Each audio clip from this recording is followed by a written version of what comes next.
Okay, welcome everybody to today's workshop, Data Cleaning with Python. This workshop is part of our Spring 2026 Data Lab Workshop series, where we present on a number of data-related topics. Not all of them are programming related. We kind of span the spectrum of data this semester, but I really appreciate you joining me today. And we're going to just dive right in. First of all, let me introduce myself. My name is Molly Webb. I am the Geospatial Programs Manager and GIS Developer here at WashU Libraries. I am a member of a team called Data Services. We are located right here in Olin Library on this floor, level A. And feel free to visit us at our website, library.washu.edu/data. We have some very knowledgeable folks on staff that are here to help you with any issues you might be having in our 6 core service areas. We provide a number of resources to the WashU community, as well as support for larger grant-funded research projects, classes, and we do a lot of instruction workshops just like the one that we are doing together today. So we are here today to talk about cleaning our data with Python, and we do have a lot of different resources available for cleaning our data. Obviously, we've got Python, which is a scripting-based method of cleaning our data. We, of course, have the traditional point-and-click Excel and certain text editors to kind of manually clean up our data. There is a product called OpenRefine, which is a free and open source product that you can download on any platform. And that is more of a GUI-based data cleaning platform. In terms of scripting, we also have R and RStudio, again, free to download and install on your own machine. And you can do scripting-based data cleaning in that platform. In terms of licensed platforms, we have Tableau Prep, which is a sister product to Tableau, the data visualization software. That is something that you're going to need a license for, as well as Stata and SAS are very popular for data cleaning and data analysis. So we have a lot of options for data cleaning. Me personally, I really like the versatility and the control of Python, which is why I feel like it's really important that I present this workshop every semester, because I want to pass this knowledge on to you and hopefully make it easier for you to kind of get over the hump to start using Python to clean your own data. Obviously, when we're talking about anything related to data and computers in general nowadays, we do need to say something about AI, artificial intelligence. And my stance on AI is absolutely you should use AI. It's a great tool and available to us through all different kinds of means now to make our work a little bit easier. But I would also add, and I tell this to all my students as well, you are still responsible for your own work.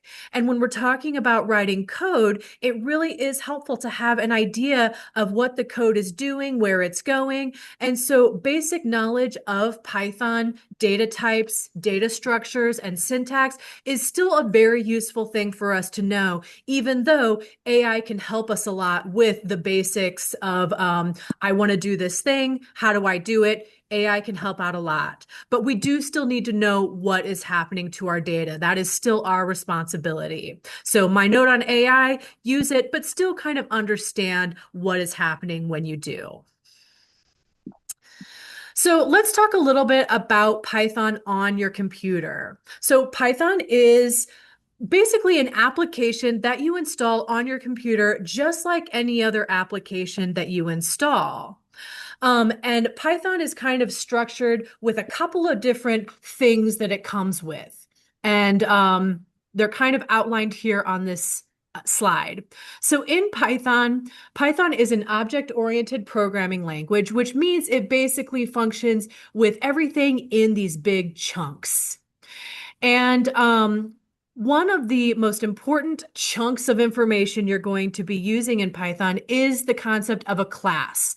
The class are the objects that you work with. So essentially, that class could be a string, it could be a number, it could be a list of information, it could be a data table, it could be a map. There's lots of different things that your classes can be.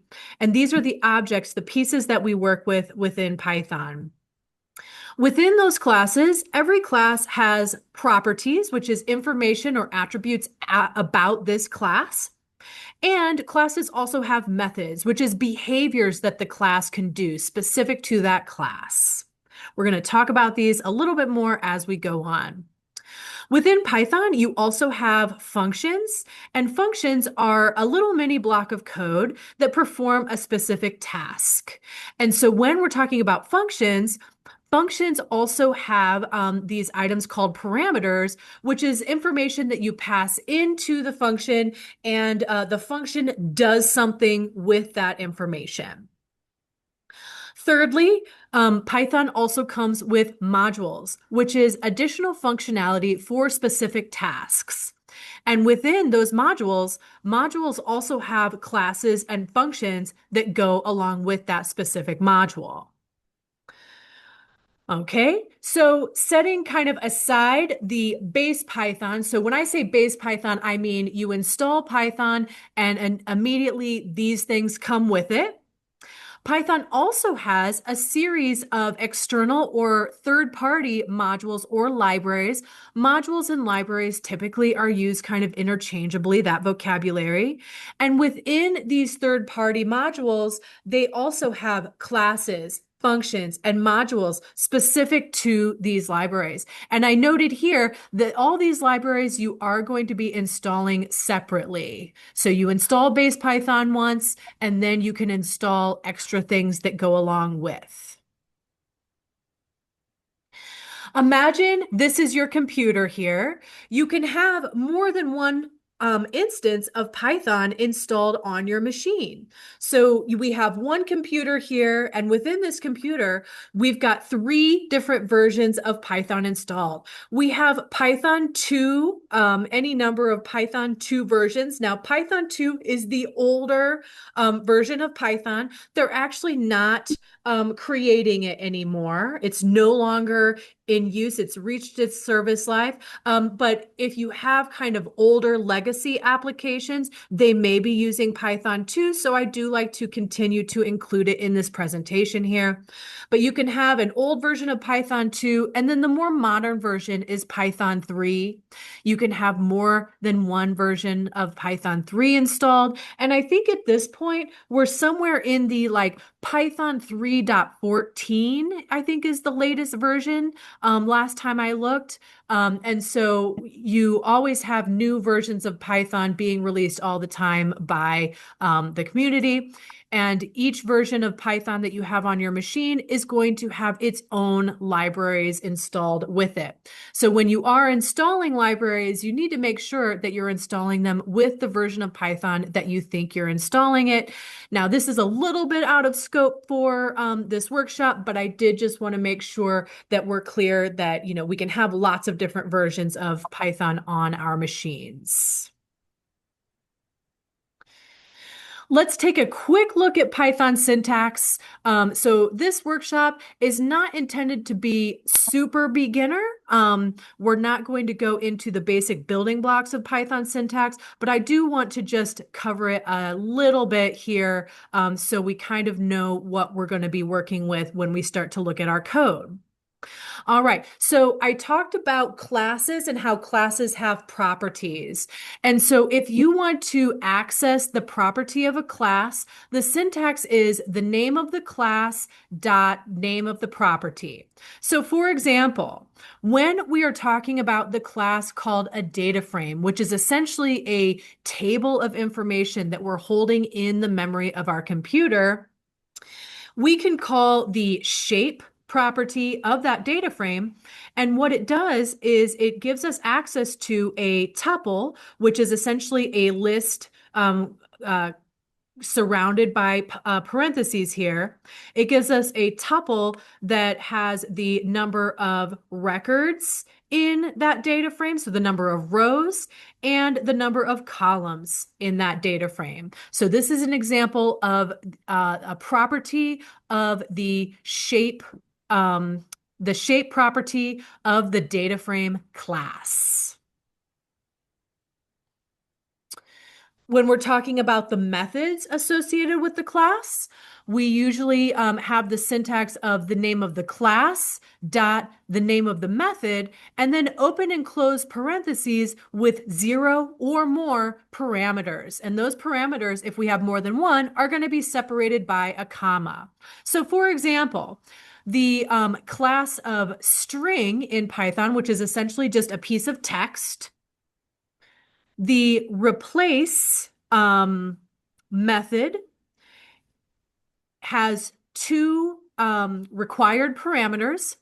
And the first parameter is the string we want to replace. And the second parameter is the string that we want to replace the replacement string with. So for example, say I have a string called my string, and my string is holding a value of hello world. If we run the replace function and we say, okay, I want you to find all the instances of the word world, and I want you to replace those with the string wash you.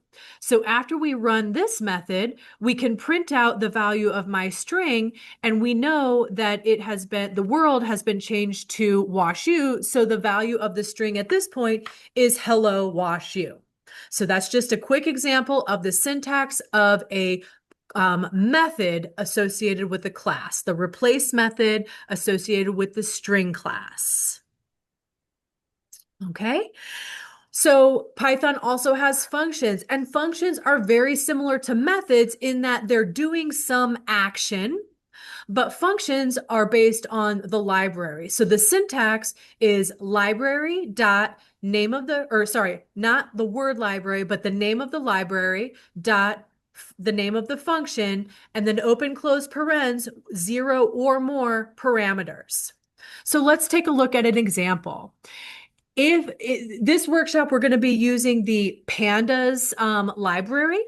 And so in pandas, we have a function that we use to read in data from a CSV, and that is the read function. So if we say pandas.read, open and close, and then give it a file name, Python and Pandas is going to know, okay, let me find that CSV. I'm going to read it in, and I'm going to hold this information as a table in my memory, so then I can do more actions on it. A couple general tips when you're writing Python code before we actually get into it. So first and foremost, when you're writing scripts or using notebooks like we're going to use today, I would recommend setting all of your workspace and local variables at the beginning of the script. And so what I mean by this is paths to your files, names of your files, any names of output files that you want to set, and so on and so forth. And the reason why I suggest this is because if you write a script and then you don't use it for a while, and then 2 years later you go back to that script and you need to use it, you don't have to hunt through the script to know where you can change the paths where your files are located. You have everything right there at the top. Same thing for sharing. If I write a script and then I share it with my colleague can very immediately at the beginning change the variables to match their workspace or their machine, and then they'll be good to go running the rest of the script. Pay attention to data types. So knowing, does Python recognize this as a string, or does Python think it's a number? Does Python think it's a decimal, or does Python think it's an integer? These are all really important things for us to know as we're working on our data and cleaning our data. Also important is the location of our files and our data sources. Are our files stored locally on the machine? Are our files stored in a database somewhere? Are our files stored on the web? Are our files stored in some weird format?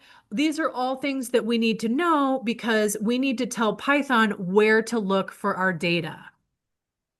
And kind of related, pay attention to the location of our outputs. So if I do a bunch of work on my data table, and then I want to export that to a CSV, I want to be able to know where that CSV is once I export it. And so also just making sure that you pay attention to your inputs and outputs is very important.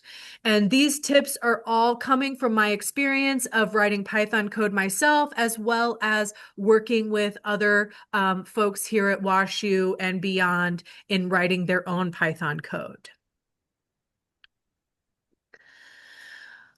A moment to talk about the Python library that we're going to be focusing on today, which is Pandas. Pandas is a really popular Python library for working with tabular data.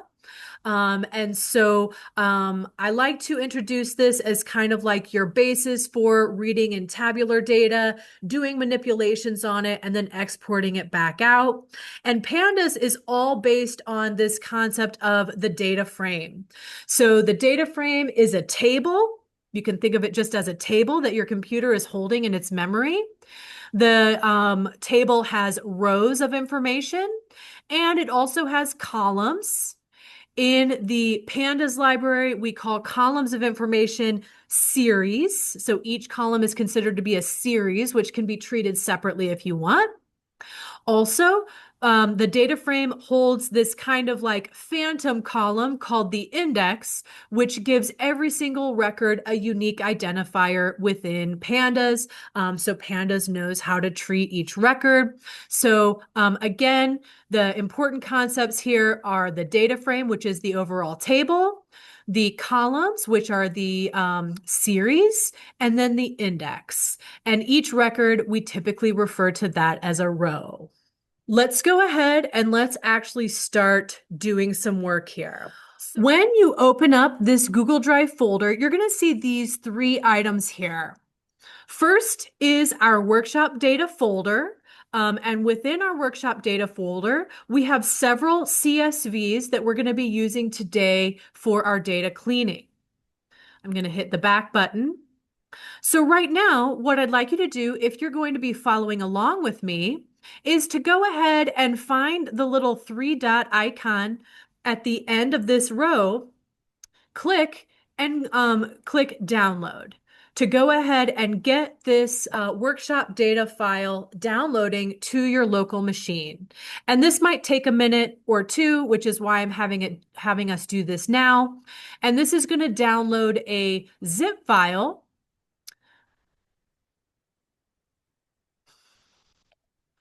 And once the zip file is downloaded, then for me, it went right to my downloads.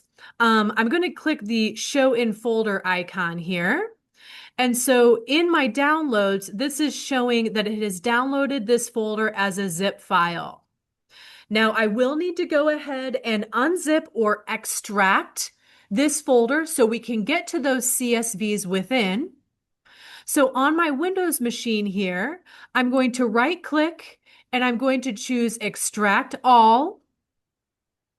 And I'm just going to go ahead and accept the default here.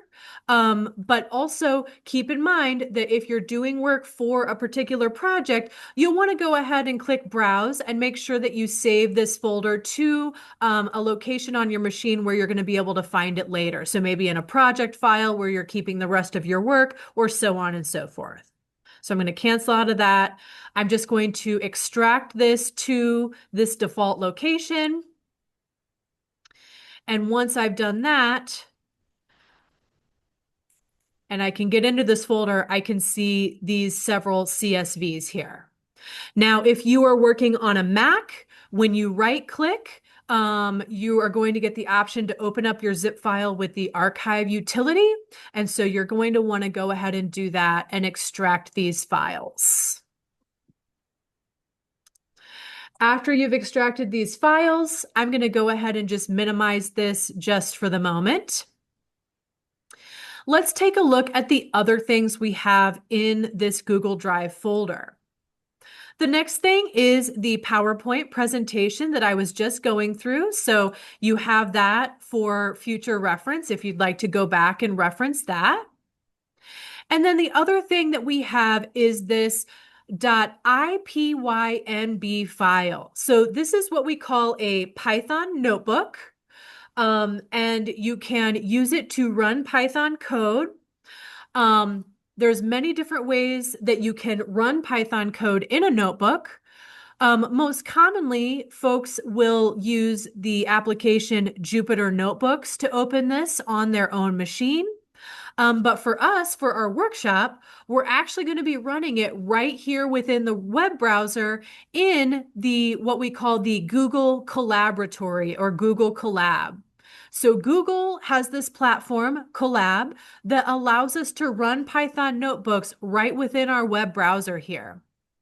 So if you double click on the .ipynb file, it's going to open up a notebook that's going to look similar to this. Now, your screen background might be dark or it might be light the way mine is here, but essentially the notebook has these different cells of information. And some of the cells are text, like just giving us instructions. And then some of the cells look like this, which are actually little code snippets that are going to run within this notebook. So whether you use this Google Colab platform or, a platform or an application on your machine, that's kind of up to personal preference. Today, since, with this workshop, I'm never sure what people's machines are going to be like or anything like that. So that's why for workshops like this, I like to work entirely within the web browser because most everybody has a web browser that we can use. Okay, so let's take a little look at what this notebook looks like and how we can actually interact with it. So first of all, over here on the left-hand column, we have a series of icons here. And the top icon is just kind of a table of contents, which gives us access to the different sections that I've created within this notebook. So in today's workshop, we're going to be working through these 7 sections. And then I have also included a bunch of bonus content that we likely won't have time to get through together today. But if you do want to continue on and do some of these really common data cleaning operations, the workbook kind of like walks you through each one of those. So my goal today in the hour and a half we have left is to go through these 7 sections, and you can easily use this as a kind of a jump menu to get to the different sections here. So I'm just going to go back to the top. The next icon is just find and replace. So if I want to find a particular word or phrase in my code and replace it with something else. This next icon lets us kind of access some easy code snippets, some commonly used code snippets. We've got a data inspector, which lets you look at your different variables that you create as we run our code. There's ways to keep kind of your secret passwords. And then what I'd like you to do, if you are following along with me, is click on this Files button. And what this will do is open up a files section where what we're going to do is we're actually going to upload those files that we just downloaded.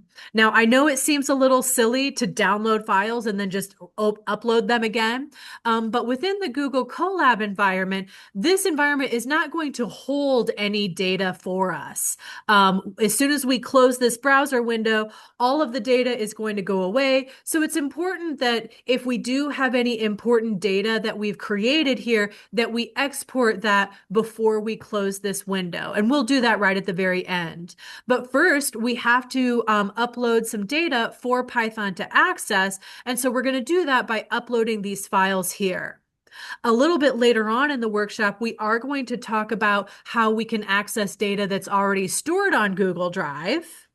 But for now, please go ahead and find this upload to session storage button within the file menu. Just to repeat, that file menu is this file folder icon right here on the left-hand side of the screen.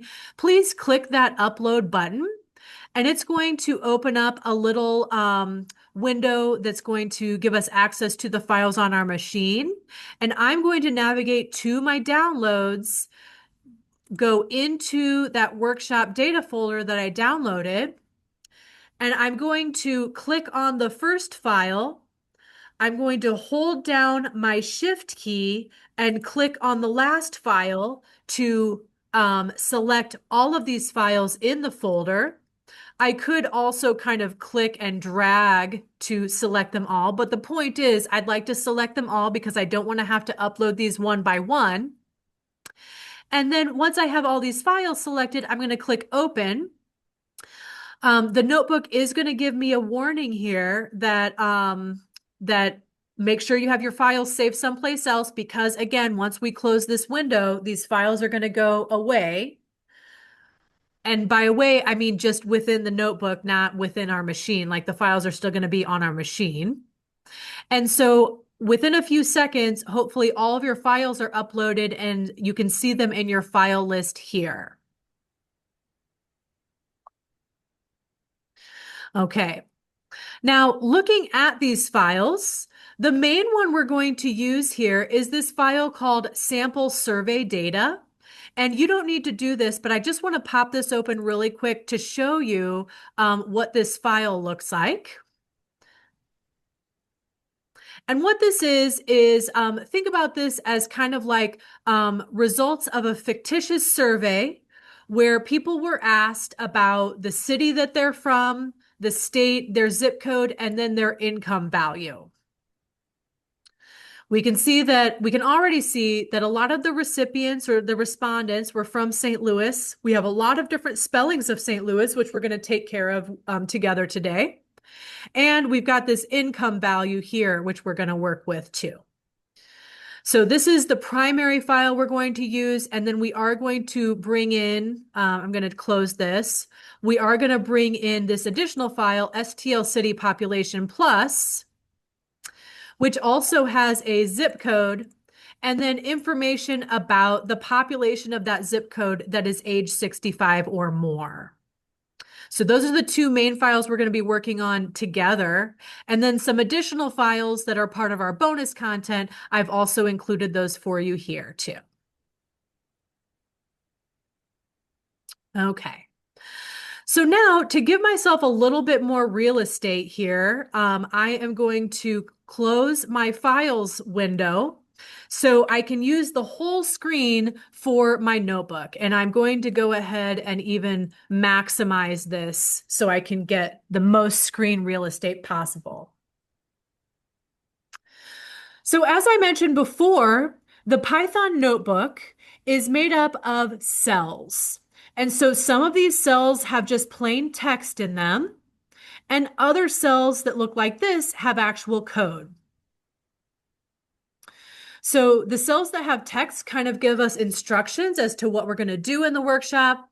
And then the code cells have actually Python code that we're going to run. Before we run anything, let's just take a look. The first step was to load the files in the notebook, which we just did. Also, if you use Google Drive as a cloud storage mechanism, your Google Colab notebook here can actually access files from Google Drive. You do have to go through and do a step of mounting your Google Drive to the notebook. And I provided instructions on that at the end of this notebook. If I just expand the table of contents again, item 13 here, bonus content, accessing your Google Drive, gives instructions on how you can do that if you'd like to access your Google Drive. Okay, but for now, I'm going to go back up to the top. Okay, so our next section here talks about the different libraries that we're going to use in this notebook. So if you remember at the beginning, I said that there's libraries that come along with Python. And again, I'm using the phrase libraries and modules kind of interchangeably here. So the OS library is a built-in Python library, meaning that it comes along when you download Python, and this gives us access to items of information on our machine.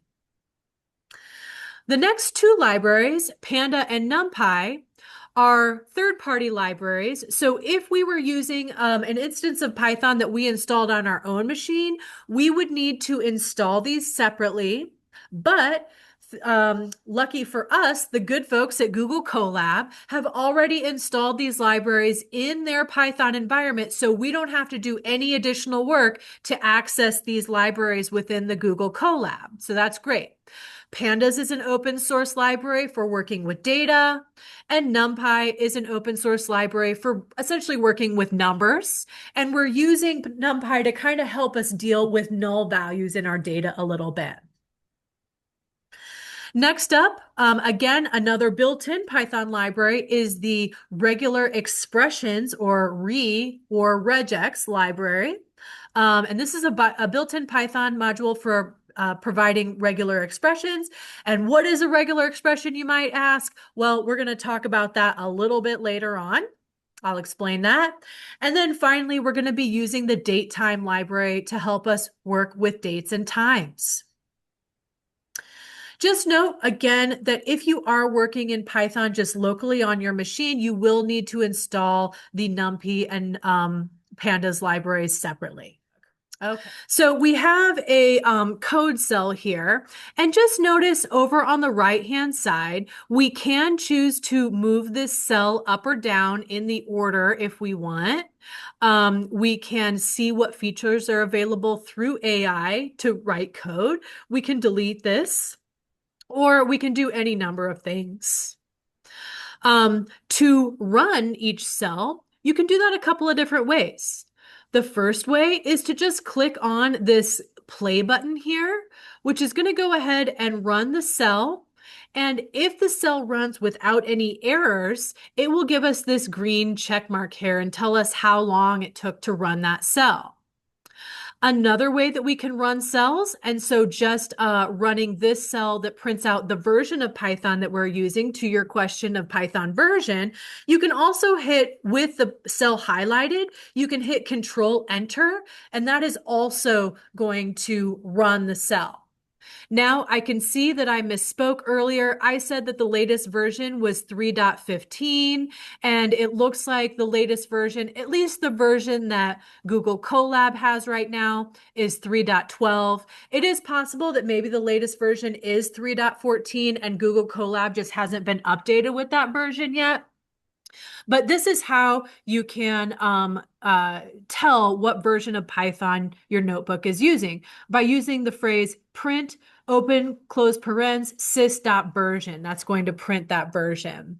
And I'll also say, related to syntax, again, we're not going to dive super deep into the basics of Python syntax today, but this import statement is how we say, okay, I want Python to have access to these modules, to these libraries in this script. And so using that import statement is how we do that. What's more is for Pandas and NumPy, what I've done is I've chosen to shorten the names of these libraries in my code. So anytime I want to refer to Pandas, I'm actually going to use the abbreviation PD. And anytime I refer to NumPy, I'm going to use the abbreviation NP. So when you see these two letters later on, you'll know that we're referring back to Pandas and NumPy. Okay, let's move forward.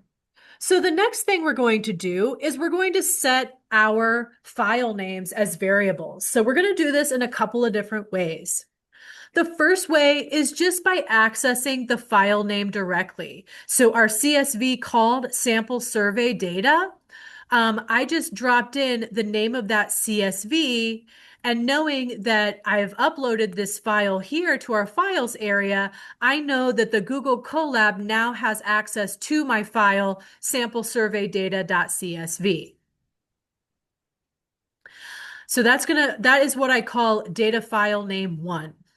That's the name of my variable. Data file name 2 is our STL city population file.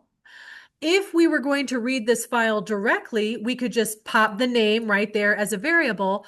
But what I want to do a little bit later on is show you how you can actually access files that are shared publicly in Google Drive with links. So I've dropped a link to that file right here that you can access. We're going to access directly from Google Drive a little bit later. And finally, we have data file name 3, which is just the prefix of the other additional files that we've downloaded here. And so later on in the bonus content, this is a way to isolate those particular files. Okay, so I'm going to go ahead and run this. And again, running without issue. We're not really doing anything except for naming variables here, so I wouldn't expect any errors at this time. Okay, now let's go ahead and access this data and take a look. Let's see what kinds of things we can tell about our data after we've read it in. So to start off very first, I'm going to create a variable called data. And what is going to be the values for my variable data? It is going to be the data table that I read in from the CSV. So I'm using the read CSV function within pandas. And so back to our syntax lesson, I'm going to call that by calling the name of the library dot the name of the function read underscore CSV. And then this one parameter, I'm going to pass in the name of my file. So I'm going to click my run button and I run that. It happens pretty fast. I'm not seeing anything yet because I haven't told the computer or my notebook to tell me anything about the file, but it did read it in at least successfully. If there was some issue, like it couldn't find that file or something, then I would get an error message here saying, I couldn't find that file, I can't read it in. Next, we're going to look at some ways to view various information about this data. And for me, in my own work, typically, as soon as I read in a data table, I like to print out these pieces of information because I want to know how many records there are, what are the names of the columns, what does the data look like, what are the data types. I want to know all these things. So let's start off with shape. We're going to call the shape property of the data frame. So we're going to call data.shape. So data is the name of our data frame here. Data.shape. The output is going to be a tuple with the number of rows as the first value and the number of columns as the second value. So my data table here has 1,068 rows and 5 columns. Say I want to look at just a little snippet of that data so I can see what it looks like. I can call the head method associated with the data frame. So data.head, open close parens. Head is a method where you don't need to pass any parameters if you don't want to. There are parameters where you can say, like, show me the first 20 records, the first 30 records. By default, head is going to show you the first 5 records. So if I click that, then I can see I have a little data table here now that shows the exact same things that we saw when we opened up the CSV in Excel. Here's those now. And also I can see that index column that Pandas adds automatically to our data frames. So this is just kind of a good way to make sure that your data has read in correctly and it kind of looks like what you would expect. Another thing that I'm going to show you that as we move along, we're going to be kind of printing out stuff underneath these cells. If you ever want to kind of get rid of that, you can just right click anywhere in the cell. Oh, excuse me, sorry. Okay, my mistake, not right click. We actually want to go to this cell action here and say clear output, and that's going to clear the output of that cell. Let's continue on. So this next cell here, data.count. So this is going to be the count method associated with the data frame. And this is going to tell us for every single column, what is the number of non-null rows? So the rows that actually have data in them. Let's go ahead and check that out. So the output of this, now we can see that the columns that we're going across the top here, now our columns are essentially going vertically. And for each column, it's telling us how many records are not null, meaning they hold data values. So if you remember, when we check the shape of our data frame has 1,068 records. And so looking at the count of non-null rows, it looks like for case number, city, state, and zip, we have all 1,068 records have values in them. However, when we look at income, income actually has 1,063 non-null rows. So what we can expect is that there are some records where we do not have an income value. And that's totally fine. Sometimes when we do surveys, sometimes people choose not to input data, and that just happens sometimes. So we need to make sure that we can account for that. Let's take a look at the next set of cells, which describe the describe function. So the describe, and excuse me, not a function, this is actually a method because we are associated with the data frame. So the describe method associated with the data frame is going to show us a summary of the numeric data types. So let's click that play button. Let's see what it looks like. Okay. So Python goes through and it tries to take a guess as to what it thinks that the data types are for this data frame. And so it looked at case number and it was like, you know what? I think case number is a number and I think zip code is a number, which is actually funny because in our data, neither case number or zip codes are actually numeric. Okay, so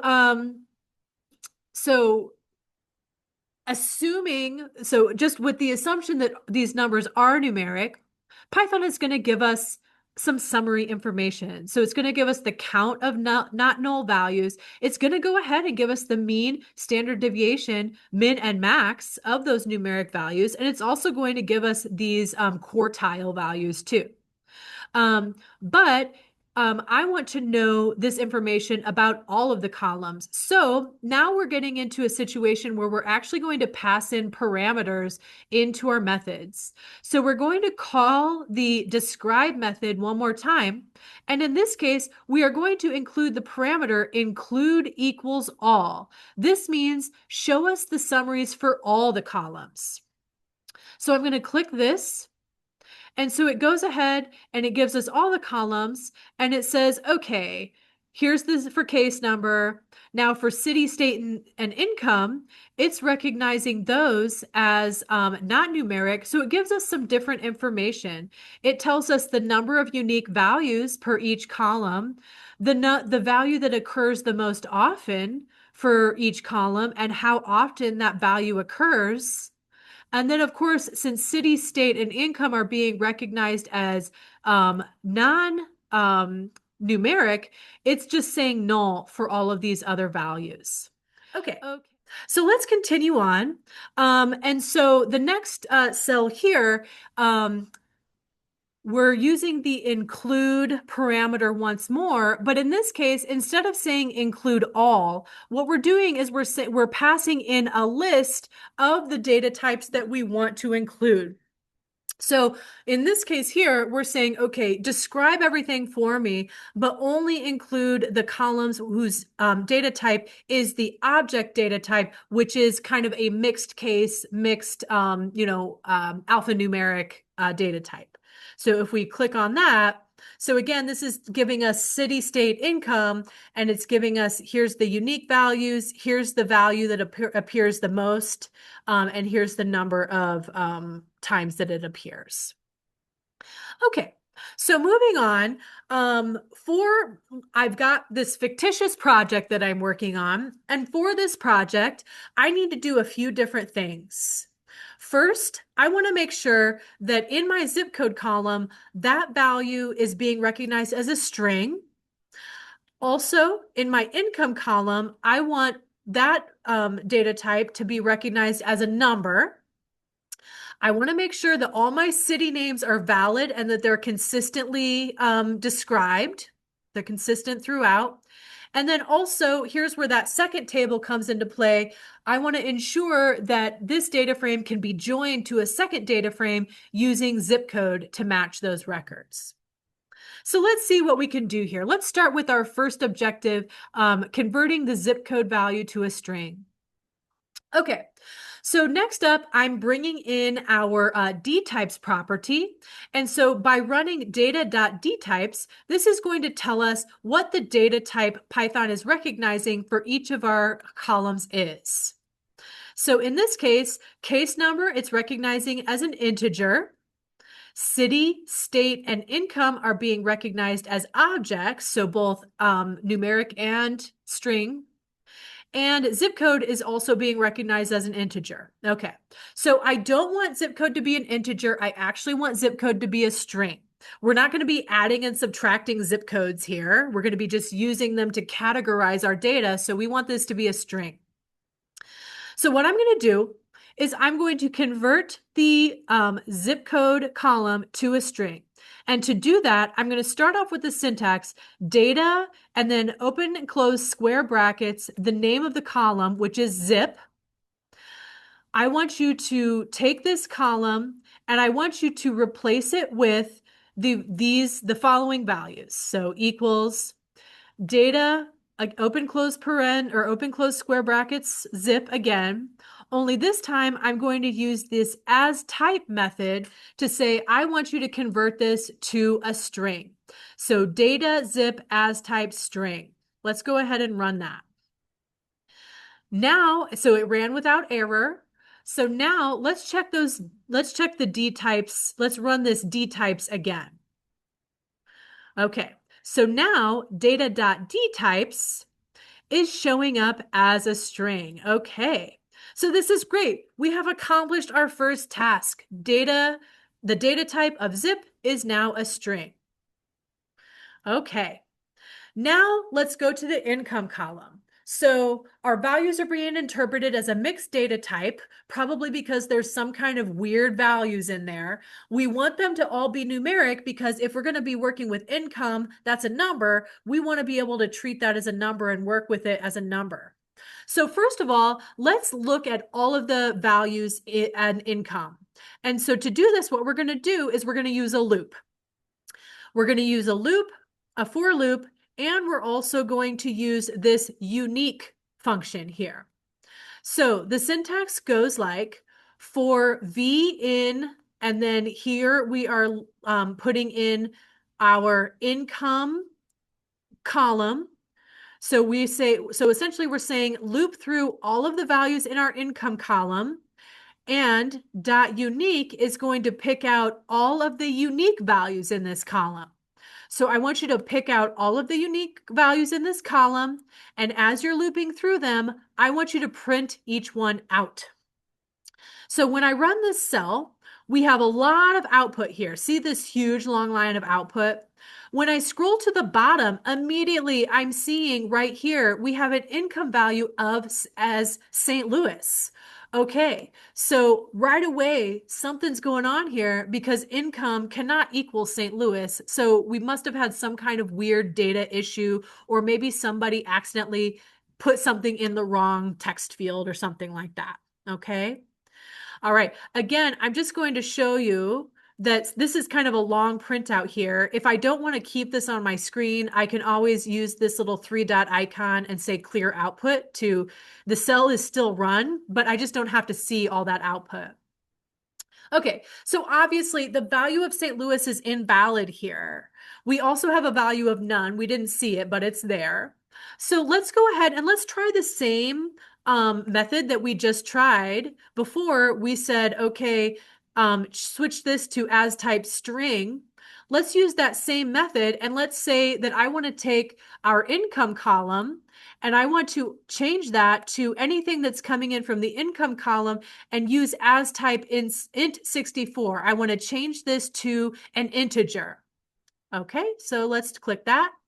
Okay, so I'm getting an error message, and I actually did this on purpose so we would get an error message and we could talk about this. But the key piece of information here is at the bottom, we're getting this cannot convert float nan to integer. So basically what this is saying is that it's recognizing a null value and it's unable to convert that to an integer. Okay, so we have to try kind of something different now to try to convert these values to new numbers. So what we're going to do is we're going to try a different function. So this is going to be the same thing. So we're going to take our data income column and we're going to instead use this function from pandas. So pd.toNumeric. This is a function within pandas. And then we need to pass in one parameter, data income. So we're saying take that income value and I want you to convert it to a number. Okay, so let's see what happens. Okay, so we're getting another error. On the bright side, it's a different error, which sometimes can be kind of helpful. So this says unable to parse string St. Louis at this position. Okay, so it's saying, yeah, I was doing fine, I was doing fine, I was doing fine. Then I get to this record and it's actually the value of St. Louis. I don't know what to do with that. I can't change that to a number, so I'm just going to give you an error. Okay, so now we need to account for that somehow. And so we're going to account for that by adding another parameter to our toNumeric function. So this is the same code we had before. Data income equals PD numeric data income. All right. Only this time we're saying comma and we're adding a new parameter, errors equals cohorse.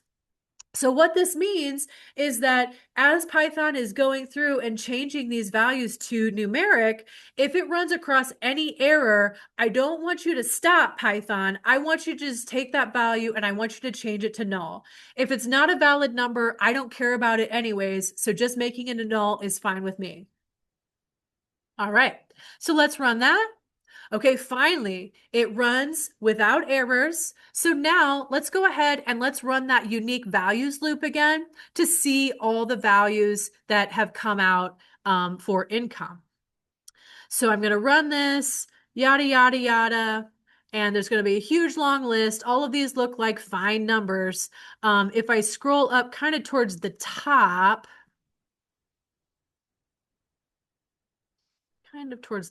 here, what I'm looking for is my nan, which means not a number, which is our null value. Okay, there we go. All right, so nan. So we are getting some values that are nulls. We're not seeing St. Louis anymore. So we are doing good with our objective of converting income to numeric. Again, this is a really long printout here. So I'm just going to click the dots and I'm going to say clear output just so that's not like taking up my whole screen. Now, alternatively, if we didn't want to list out all of those unique values and find the one that has been fixed, we could always isolate these records just by doing kind of an in-place filter. And so this brings in another instance of using those square brackets. So, in Python, we're using kind of the same symbols in different ways all the time. And in one of these cases is using square brackets. So in pandas, we can use square brackets to filter our data. So we can say, okay, take my data frame called data, and then I want you to filter on these criteria. So open square bracket, close square bracket. I want you to filter on these criteria, and here's my criteria. The criteria is data, open and close square brackets. Now, in this case, the open and close square brackets are specifying the column name. So we're saying data income is null. And so we're using this method, find all my records that are null. And it's not going to save these out as a separate object. It's going to print these just right at the bottom of my cell. So if I click this, what it does is it goes through and it says, okay, 1, 2, 3, 4, 5, 6. It found 6 records where income equals null. All right. And so that's great because now I can be confident that all of my income values are actually legitimate numeric values and I can move on with my analysis, which is great. So now we have completed objective 1 and objective 2 in my list of objectives. So let's move on to the next section. And this is a big one, especially for those of us who live in St. Louis. or are familiar in any way with St. Louis. So if you've ever asked someone from St. Louis, where do you live? And they say St. Louis, you probably know there's about like 88 different ways that people refer to the phrase St. Louis. Sometimes it's Saint space Louis, Saint written out. Sometimes it's ST space Louis. Sometimes it's ST period space Louis. Sometimes it's STL, any number of ways that we can refer to the city of St. Louis. So for our analysis here, we want to make sure that all of our instances of the word St. Louis are consistent. So the first thing we need to do is we need to go back to that unique method that we used, and we need to find all of the unique values of St. Louis. Now, in this case, we're saying, okay, give us all the values from the city column, and we're referring to the city column a little bit differently than we were in this previous example here. So previously we were referring to the city column using these square brackets and the name of the column in quotation marks. This is another way you can refer to a column by its name. You can just say data.city. So I just wanted to show you that there's just a few different ways of referring to the series, the columns, and you, depending on, as you're Googling things and doing research, you might come across any number of these things. So data.city.unique, open close parens. So this is saying, go to the city column and find me all of the unique values in that column. So if I click this, it's giving me essentially this list or an array of all of the unique values. So we can see we've got ST space Louis, we've got St. Louis with the Saint written out. We have some people that were from Kirkwood, U City, ST period space Louis, University City written out, and we also have Mo. Okay, so somebody typed in Mo as their city, and we're probably going to have to deal with that later because Mo is not a city. But for now, let's focus on St. Louis. Okay, and University City. So University City, we've got two options here. We've got U City and we've got University City. All right. So up until now, we've been kind of like making our changes in place within our column, but I do want to show you that it's possible to add new columns to our data frame. So for example, if I wanted to create a new column called country, all I would need to do is say data and then square brackets and country, the name of whatever column I want in quotes, and then pass in whatever I want the value to be. All right. So this is yet even another way of accessing this information.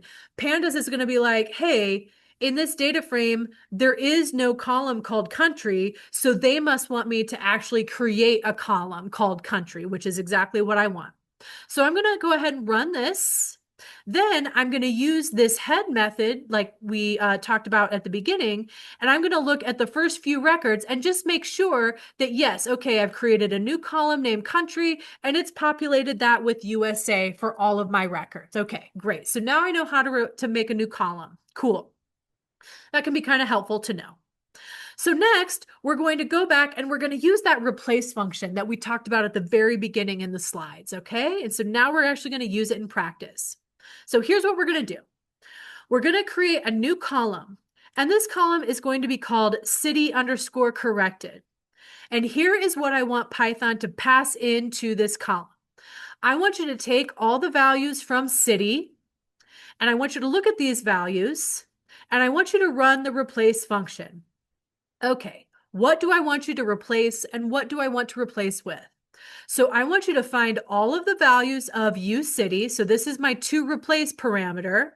And then what do I want you to replace it with? I want you to replace it with the value of University City. Okay, so let's go ahead and run that. Now let's run our unique function on the city corrected column. See, I'm using, again, the different method of referring to this just to show you that there's a bunch of different ways we can get to our information. And so I'm going to run this. Now I'm seeing an array of my city corrected column, and the only university city I'm seeing is just University City written out. Okay, great. So I've corrected University City. Okay. Also, if we want to take a look at the records that have changed, we can do another kind of filtering operation like I showed you before. So I'm going to create a new data frame called uCity. And this data frame, what I want you to do is I want you to take the data frame and I want you to give me all the records where the city column equals uCity, or see this pipe right here. So, or helps us add conditions to our conditional statement. So all the data equals uCity or data equals University City. So this is pulling out all the records where the original value was either uCity or University City. I want you to create a new data frame, and then I want you to show me the head of that data frame. Excuse me. Okay.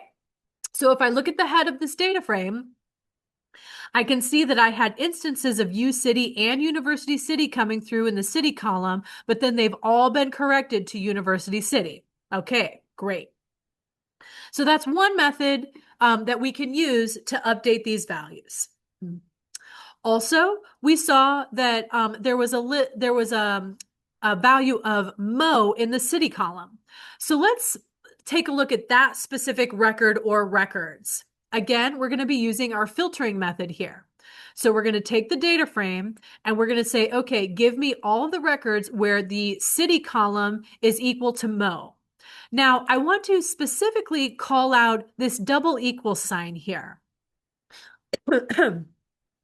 In Python, we use equal signs mostly as an assignment statement. So we're saying, okay, take this variable and assign it the value of this. Whenever we're actually comparing things, we use the double equal sign. And so Python knows in this case, we want to say, give me everything where city is equal to Mo. So that's the difference between a single equal sign, which is an assignment statement, and then the double equal sign is where we're actually comparing for equality. Okay, so let's run that. And so this tells me that there is one record, and this record, the city value is Mo, and the state value is also Mo. Now, this zip code here, I know that that is a St. Louis zip code, so I can feel fairly confident that this person, when they were filling out the survey, they probably just like mistyped and typed in the wrong thing. What they really wanted to type was St. Louis because that's this zip code. Okay, so we had a little mix up there. All right, so what we can do is we can use that replace function again. So in this case, we're going to say, okay, go to the city column, and we're going to replace any values in the city column with the following. For city, replace. What do we want to replace? We want to replace any instances of Mo. And what are we going to replace it with? We are going to replace it with ST period space Louis. Okay. So let's run that. And now, again, we're doing just another method of isolating these records. So we see that case number is equal to 1059 here.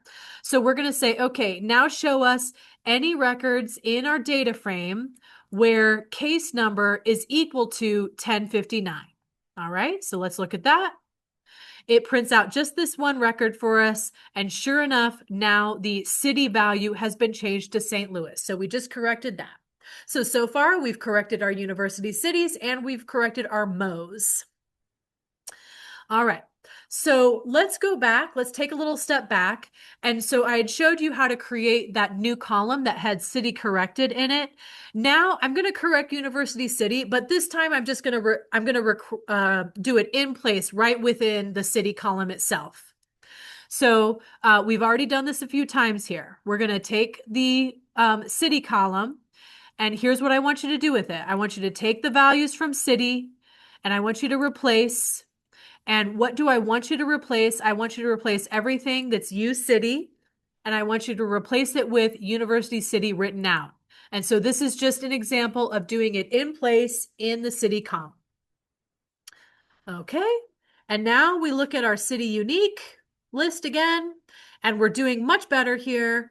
we still have our three different versions of the word St. Louis, but the Mo has been gotten rid of, and the university cities, the U cities have all been replaced with University City. So let's talk about regular expressions.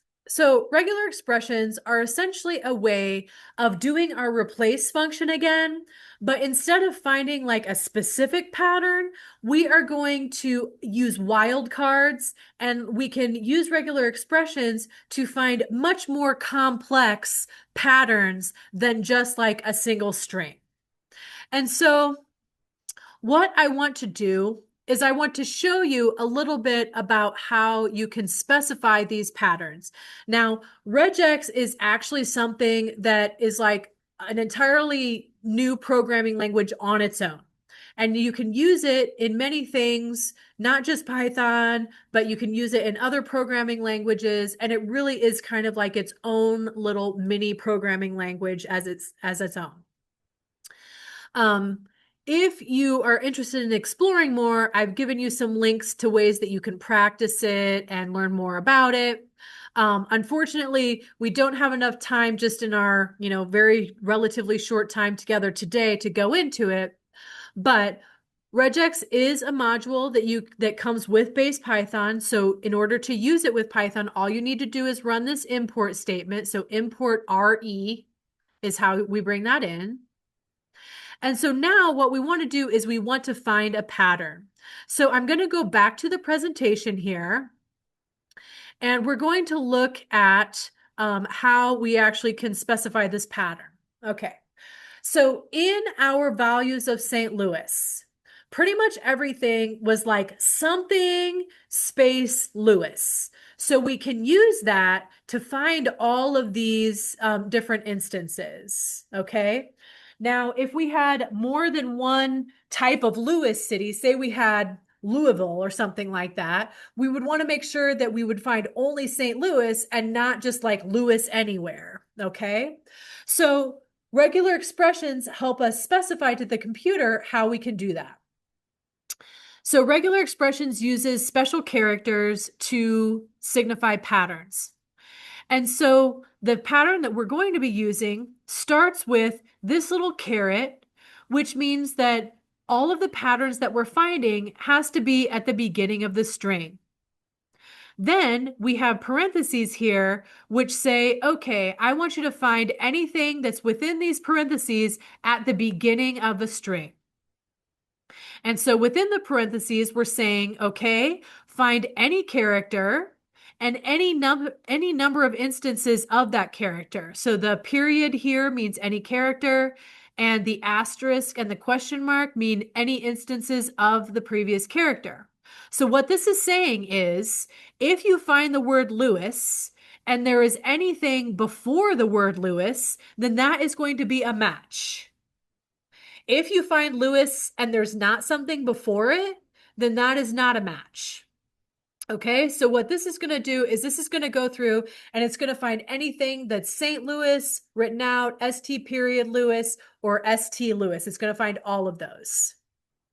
All right, so I'm going to flip out of my presentation. I'm going to go back to my notebook here. Move my Zoom window around. Okay, there we go.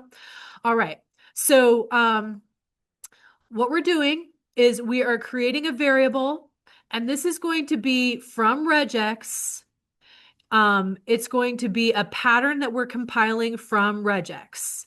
And here I have entered in that same pattern from our slide. I've entered it in here. So the caret, the parentheses, the period, the asterisk, and the question mark, space Louis. So anything that's something space Louis, that's what we want to find. So I'm going to run that, and that's going to be a variable that we're holding. And if you're not familiar, the type function is really helpful in Python. This can help us tell what type of variable something is. So it's class.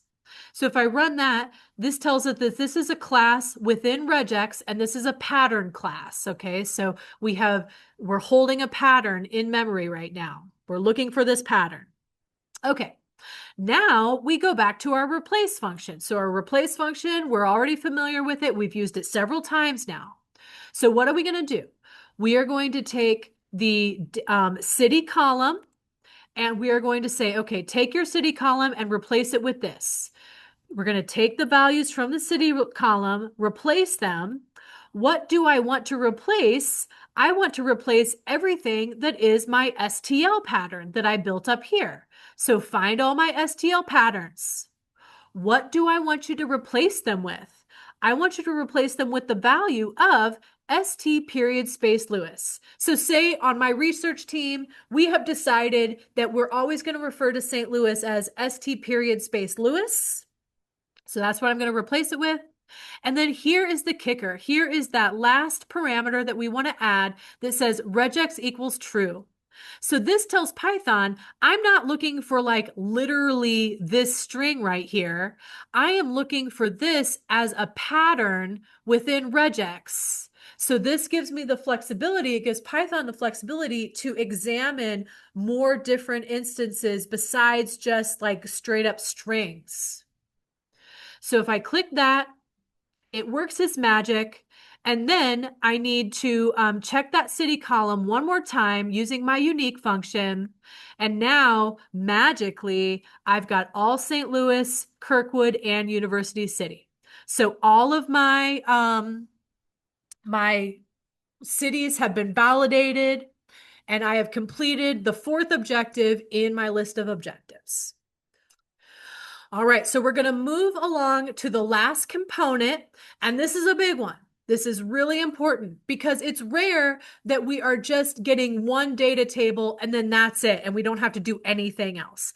Most of the time, we're getting data from different places, and we're kind of needing to work with that data all together.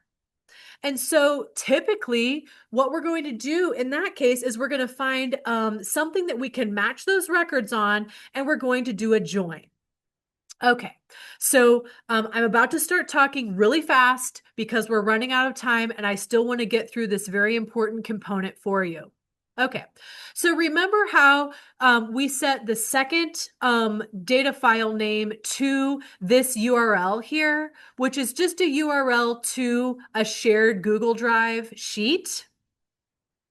Well, what we're going to do is we're going to use this share link to get the download link of this file. So what we're doing is we're creating like basically a direct download path for Python to download this file. And by download, I mean read it into the notebook. I don't actually mean download it. So we're going to take advantage of the split function associated with strings in Python. We're going to create a variable called URL split. And to get that, we're going to take our data file to name, and we're going to split it at all of the slashes here. This is going to give us a list of all of the elements of this string if they were split out at these little slashes, okay? So I'm going to do that and click print. And so see how we've got, okay, HTTPS and then slash. All right, it's split it at the slash. Now we have the area in between these two slashes is there. Then we have googledrive.com slash, okay, it split it there, and so on and so forth. So now we have a list of all of these components split up by where the slashes were. And the reason why we did that is because we are specifically interested in this long string here, which is the unique identifier for our sheet in Google Sheets. Okay, so we can use this to build a download link.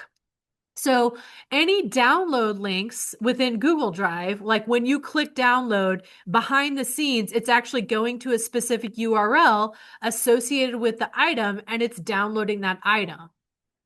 And so I'm saying to Python, okay, I want you to build a new URL string. The first part of it is going to be this string here. And then to the end, I want you to add the second to the last element of our URL split list. Now here is yet even another way that square brackets are used in Python. This is identifying elements of a list by their index. So typically in Python, the first element has an index of 0, the second element has an index of 1, and so on and so forth. If you go from the other side, the last element has an index of -1, and the second to last index element has an index of -2. So here we can say, grab this second to last element right here. And I want you to add it to this string and create a full URL. So let's go ahead and print that out. So now I'm not going to download this file, but if I click on this link, well, actually, I have no way of telling it not to, but I clicked on this link and it downloaded that file. Okay, so just repeat, we're not going to use this file download. We're actually going to access this interactively, so don't worry about the download. So now we have our link. So now we can take this URL and we can paste it into the read CSV function, and Python is going to go ahead, it's going to get that Google Sheet and it's going to read that in automatically. So we're going to use our read CSV function again and create a data frame called demographic data. And so what I'm doing here is I'm reading this in by passing in the URL, and I'm just going to click run. It's going to read that in, and this is just going to give me an output of what that data frame looks like. Okay, so that looks good. Okay, let's take a look at the zip code column because that's what we want to use to join our two tables. All right, so the zip code column, it's looking good. If I scroll down a little bit, it tells us, okay, our zip code is coming in as an integer. All right, well, remember we converted our zip codes for our previous table to a string, so we want to make sure that we do that same thing because when we join two tables together, the column that we join on has to be of the same data type. Okay, so we're going to convert the zip code column. We're going to create a new column called zip here. And so to create that column, we're going to take the values that are in our zip code column and convert them to a string using this as type method. So let's run that. And now if we check out the data types or D types of our data frame, now it's telling us that our zip code column is a string. Okay. All right. So next, now that we have a string and a string that we're going to join on, now we can actually do our join. And to do our join, we're going to use the merge function in Python. Now, in the presentation here, I give an explanation of the different join types, inner join, outer join, and so on and so forth. Unfortunately, we're running a little short on time, so I'm not going to have a chance to go through and actually explain those different join types, but feel free to go back into the presentation and examine those if you're not familiar with the different join types, inner, outer, full, so on and so forth. The join that we're going to use for this particular action is the left join. So basically that means I want you to keep all of the records from our first data frame data. I want you to find all the records from our demographic data frame that match on zip code, and I want you to combine those records. So we're going to be adding columns to our first data frame. And so here's what that's going to look like. The output of this merge function is going to be a new data frame called data with demographic. To get this output, we're going to run the merge function within pandas. The first parameter is, what do I want the first table to be, my left table?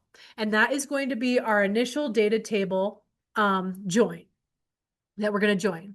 The second table is going to be our demographic table. So we're going to have our two tables joined together. What do I want you to join on? I want you to join on zip code. And how do I want you to join? I want you to join a left join. So all the records in our first table are going to stick, and then any records that match from our second table are going to come along and match with that second table. That means that maybe not all records from our second table are going to be joined. So let's take a look and see what that looks like. Okay, so I just printed out our full table here. So these first several columns are the columns from our first table. Then, starting with zip code, here are the columns from our second table. So I can see that some of these records matched on zip code, and so here's the values from our second table that came along, but I have lots of records here that are null. So what that means is that there were not any records in our second table with this zip code to match up. And that's fine. Sometimes it happens. Not all records are going to match. It's important that you know, am I expecting all records to match, or am I expecting some records to not match? It's why we got to think critically about our data.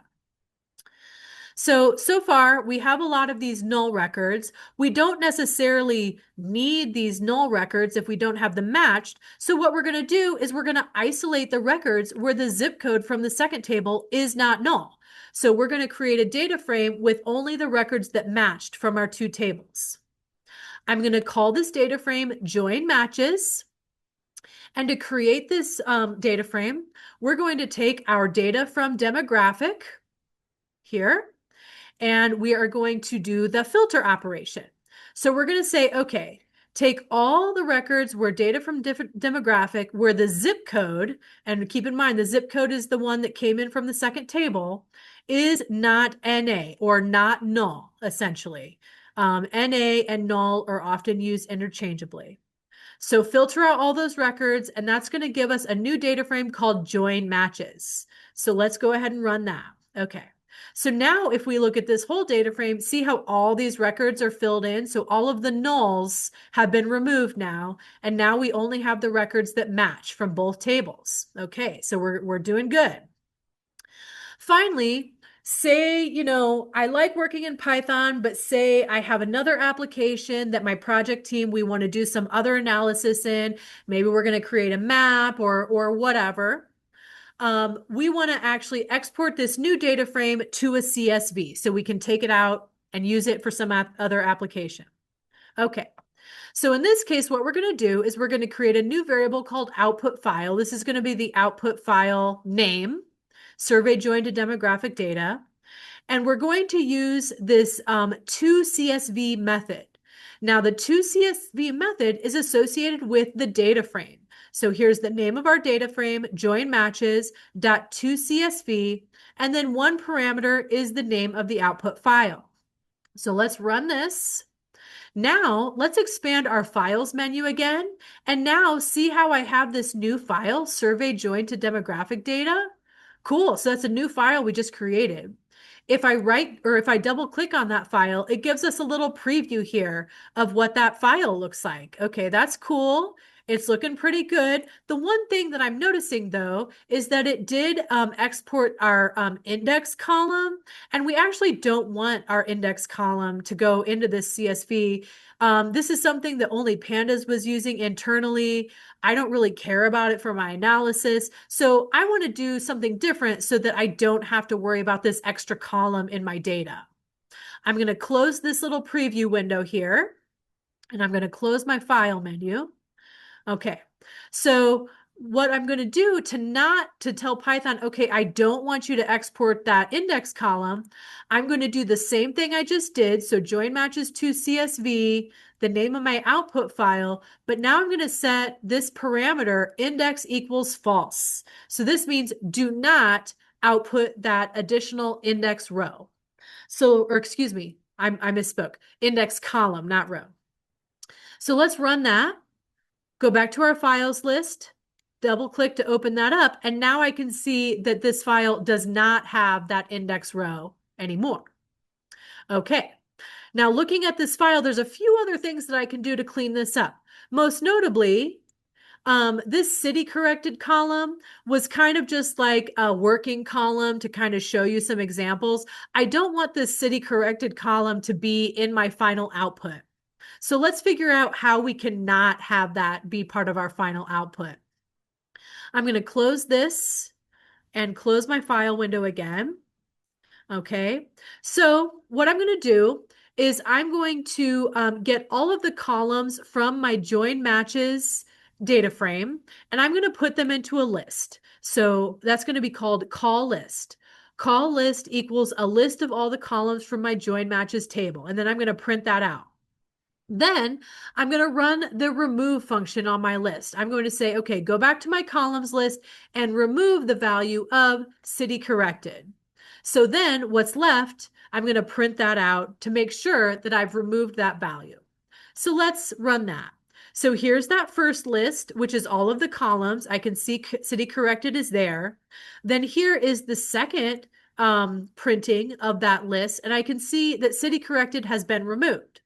So now I can take this call list and I can use that as even another parameter in my toCSV function.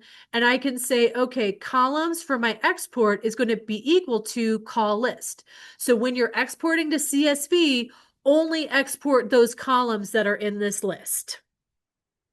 So when I run that, then I open up my files and I double click that again. Now, if I'm looking through this, I can see that that city corrected column has been taken out. All right, so this CSV looks good. This is what I want. Now, very important, if I want to take this with me and get this out of my notebook, I need to go back to my files window and I need to click on my little 3-dot icon here and I need to download. And now I'm going to download this file to my machine. Now I can take it and I can save it up to Google Drive, or I can email it to someone, or I can do whatever I want with this file because I've downloaded it and now I have it saved. It's not just being saved with my notebook here. I really appreciate your time and attention today. I know that this is kind of a long time to sit here and listen to me talk, but I appreciate it. Thanks again for your time today. I really appreciate you attending, and I hope you have a great rest of your day. Thank you so much.